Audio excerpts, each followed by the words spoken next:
Hello everyone, thank you for joining us and welcome to the Micon Hour. We are a mining consultancy that has provided independent professional advice to mining companies, providers of capital, law firms, and government agencies for over 30 years. Staffed by senior industry consultants with extensive international experience, we are here to discuss relevant topics for the benefit of our mineral industry followers. And now, here is your host, Micon's Mineral Resource Specialist, Alan San Martin. Hello everyone, I am Alan San Martin. I'm happy to do our last episode of 2022 in the Micon Hour. I will begin by saying our sustainability statement. At Micon, we work with our clients to promote responsible mining and to integrate the principles of sustainability into their mining projects. Today, we will talk about lithium pegmatites. Is this the right one? Today, I'm here with my colleague and co-host, Dr. Tania Ilieva. She's based in Toronto office. Dr. Ilieva is a senior geologist with Micon. Hi, Tania. How are you? Welcome to the Mining Match. Hi, nice to meet you again online, the people that joined us online, and I'm very happy to share my knowledge about the lithium pegmatites with the people that want to hear a little bit more about the lithium pegmatites. Thank you, Tania. Well, you know, in the new era that mining or the world is moving into this energy transition, this special commodity, lithium, has become very important and high demand, and yet it has a scarcity. It's not easy to find, and you will tell us much more about it. So why don't we start by saying,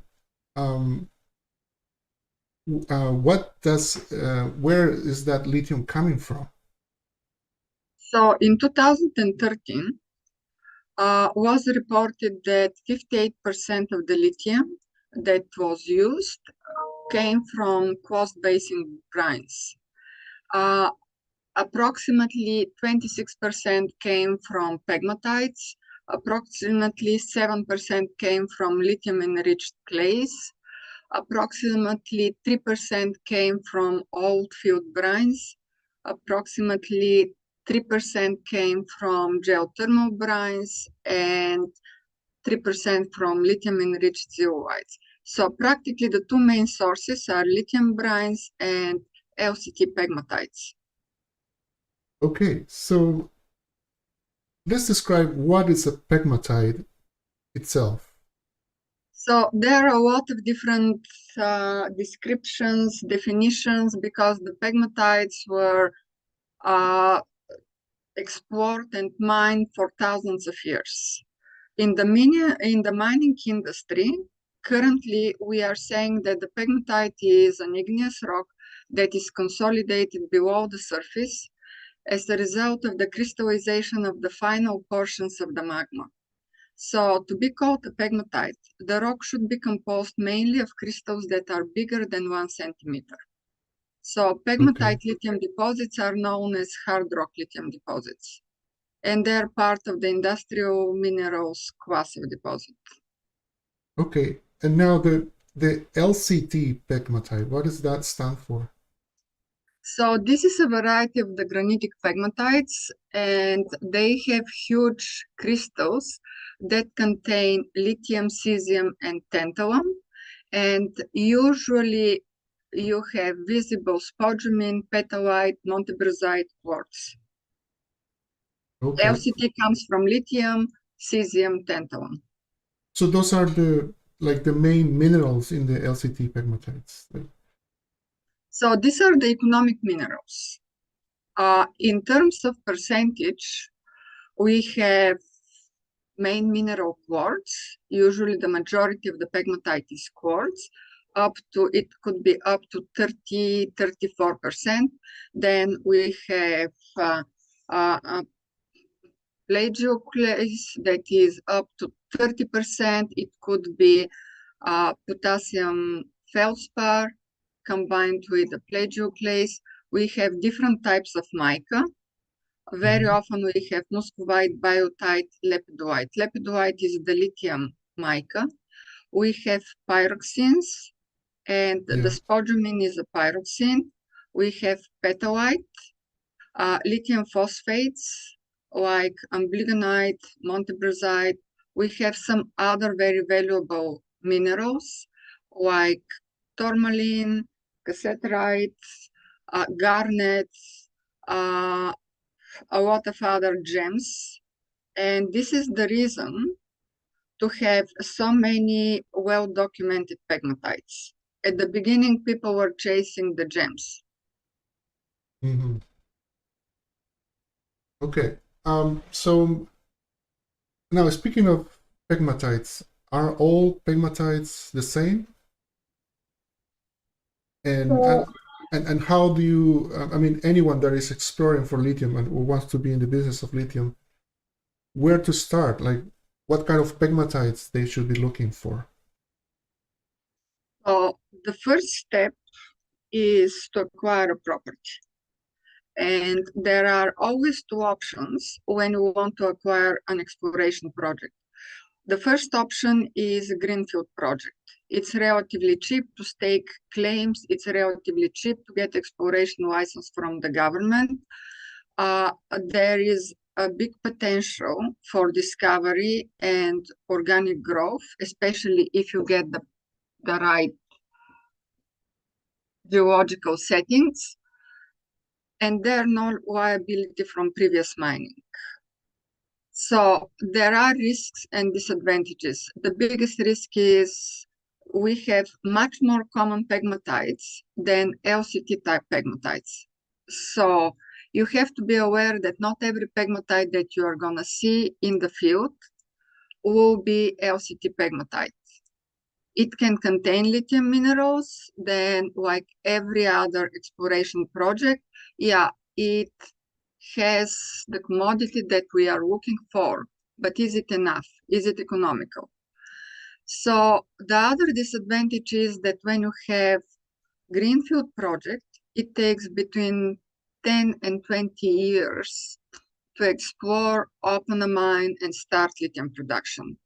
So for a lot of the exploration companies, the second option, brownfield project, looks like the easy way to go. And of course, the brownfield project has a lot of advantages.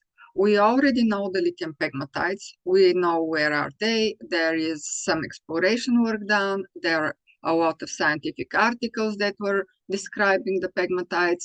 There is some infrastructure, so it's a little bit easier to explore.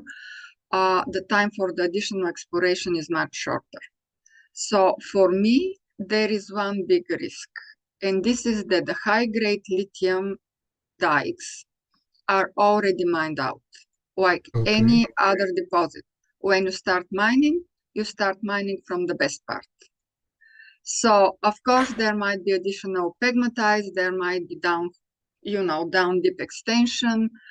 The other risk is that there might be some liabilities from previous mining. Right. Well, so probably, problems of the industry. I mean, when you are in the business, you have to tackle all those problems.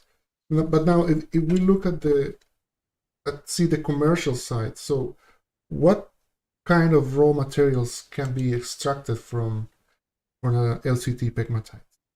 So currently, lithium is a hot commodity because it's a source. It's a source for lithium battery grade lithium compounds. So we extract this from different minerals, mainly from spodumene, petalite, and lepidolite. So there are a lot of critical metals that are very important, very high value from pegmatites. These are cesium, niobium, tantalum, beryllium, rubidium, tin. So the pegmatites were a subject of exploration for a very long time. We are coming to the gemstones. Every lady loves jewelries and gemstones, so you can find aquamarine, you can find emeralds, you can find different type of garnets, topaz, zircon, and many others. So very often, the pegmatite dikes are used as industrial mineral. We Okay. need quartz, we need mica, muscovite, biotite, lepidolite, just pure quartz, feldspar. In some cases, we still have spodumene that is used for the ceramic industry, amblygonite for the ceramic industry, and some other like moly, cassiterite, all these additional metals that are coming from pegmatites. So the question is, what is your goal Yeah. and what you want to produce at the end? Okay. So can we have a look at an example of a lithium project in our experience at Micron? So Micron had a lot of lithium projects, and for this presentation, I chose one that at the beginning everything looked okay, and when we started digging a little bit deeper, we realized that it's not okay. So we had a junior exploration company that was looking for projects all over the world. And because they're not really familiar with the downside of brownfield projects, they asked us to look at a brownfield project in Uganda. So a company representative went there, there is an old mine, there is a shaft to the mine, there is infrastructure, there is everything. If you look at this, it looks like in 5 years you are going to be in production.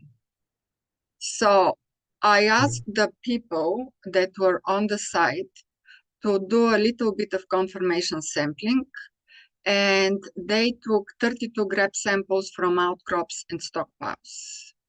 Right. We requested chemical analysis, ICP-MS, from a very well-known lab in South Africa.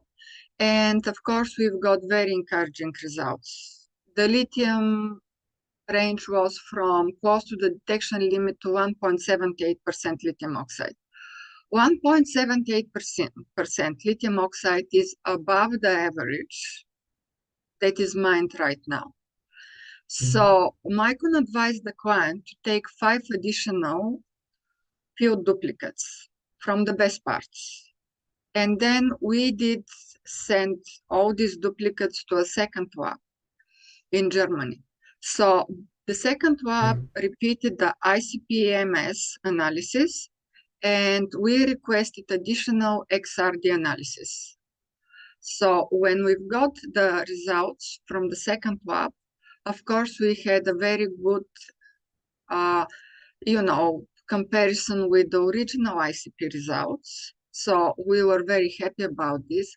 And when we looked at the X-ray diffraction, XRD graph, it was more than clear that the lithium bearing mineral is montebrazite. So this is a mineral from amblygonite montebrazite series. And montebrazite is a phosphate containing aluminum, lithium in one of the most common, most famous pegmatites in Manitoba. This is Tanku pegmatite. But currently, montebrazite is not used for production of lithium-grade compounds. So practically, it might look like everything is okay. Despite of being a high-grade lithium pegmatite, the presence of fluorine in the montebrazite will compromise the quality of the lithium compounds. The battery industry producers are very picky because it really has to meet a lot of specifications. So at present, this type of pegmatite dikes are not used for the production of lithium for lithium-ion batteries. It doesn't mean that at one point, it's not gonna be used. The technology is developing every single day, but we showed our results and findings to the client, and they decided that they're gonna save their money and they're not going to go and invest in a project that is industrial mineral project. All right. So it's quite a challenge. So you have to make sure early in the stage that you are, with favorable conditions to get the lithium and the products that are in so much high demand. But so can we start doing some conclusions? So when we are talking about finding the right pegmatite, Yeah, then we are saying, okay, what is the right pegmatite for my project? What do I want? Do I want to be in the battery market, or I want to have industrial mineral, or I want to have something, a mine for gems or something like this? So the pegmatites are relatively easy to recognize on the surface because the material is strongly silicified. Usually, the surrounding rock is a little bit more eroded. So you go there, you see the white color, the huge crystals. Okay, obviously this is a pegmatite.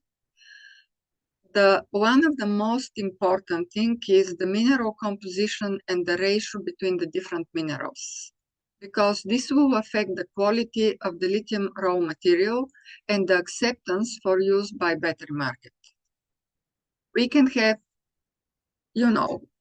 at least 40, 50 different minerals in the pegmatite. The question is, do we really have enough spodumene or petawite, and do we have a clean spodumene?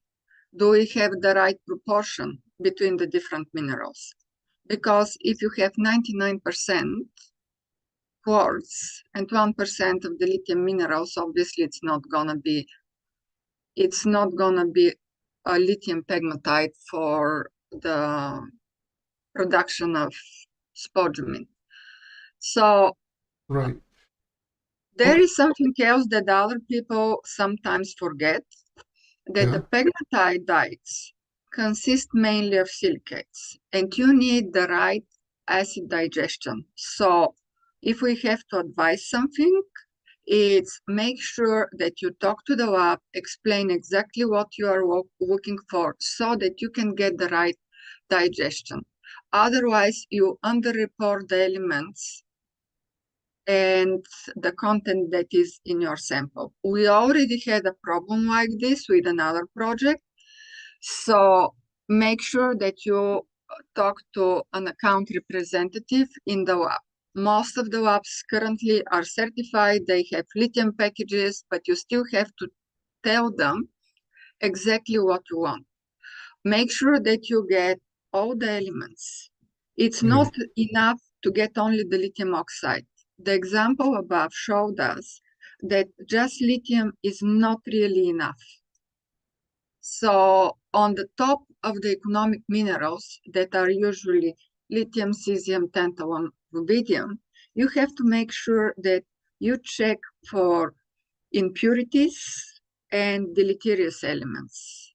Yeah. A simple XRD test early in the exploration phase can prevent the project owner or investor from wasting years and efforts to explore for another type of pegmatite, a common industrial mineral or something else, and they could put their investment and they could explore for lithium battery grade pegmatites.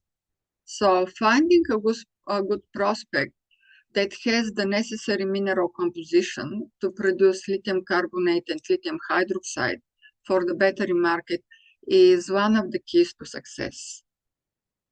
Okay. So just to give a final message, as what is the takeaway that our audience can have today? What would you say as a final conclusion to wrap this up? So the final conclusion is there is enough information in the geological surveys, in the university labs, most of the pegmatites are already, at least a big pegmatite from a pegmatite field is already identified.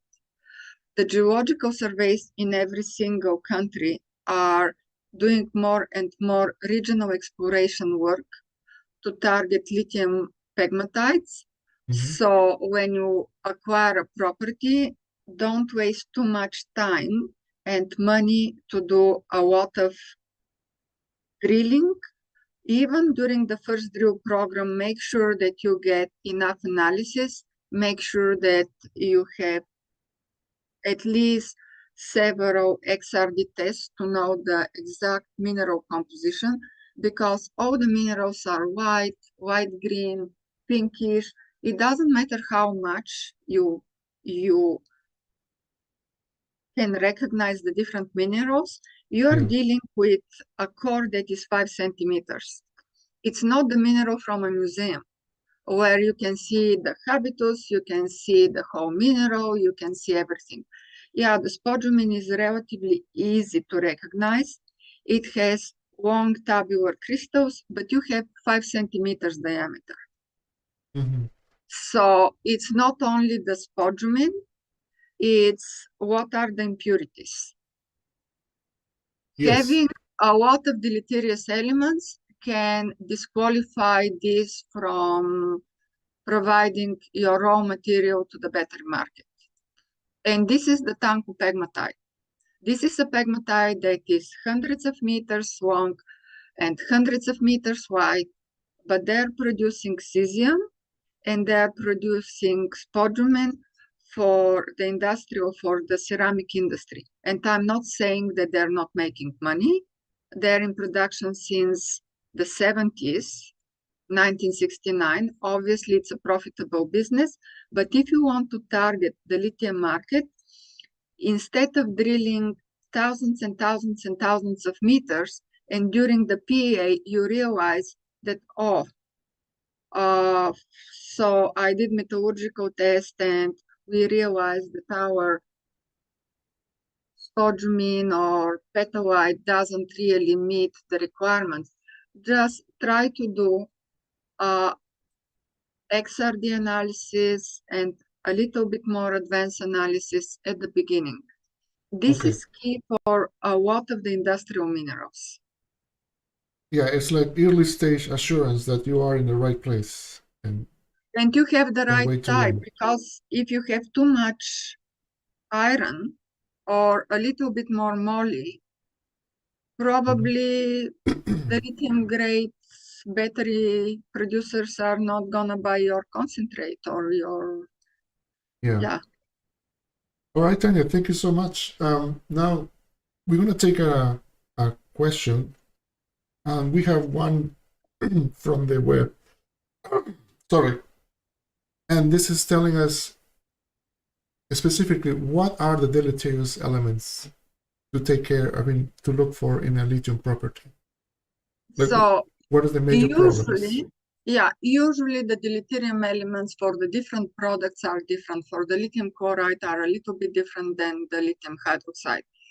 But whatever we noticed, chlorine, sulfur, too much iron, phosphorus, chromite, copper, zinc, lead. Usually these are the elements that it can have some acceptable limits. So you have to make sure that you have all these elements when you start doing the regular sampling of the drill core, because there is a zonation. If you have this on the top of the pegmatite, it doesn't mean that you have this in every single pegmatite. It doesn't mean that you have all these deleterious elements in the central part, in the core of the pegmatite or at the end. So it would be nice if you don't try to save money from geochemical assay results and have at least 33 or 53 elements, so that you have all economic elements plus all possible deleterious elements. Okay. That's very, very good. Thank you, Tania. I think we are now ending this show. We thank everyone. And if you have your lithium projects and you're looking to get into the lithium business, well, the market is booming, and we are here to help you to go in the right way and to get the right pegmatites. Thank you, everyone, for listening. I'm Alan San Martin, and I'll see you in the next year. And I want to take this opportunity to wish you, everyone, a very happy holidays. All the best. Thank you. Thank you. Thank you.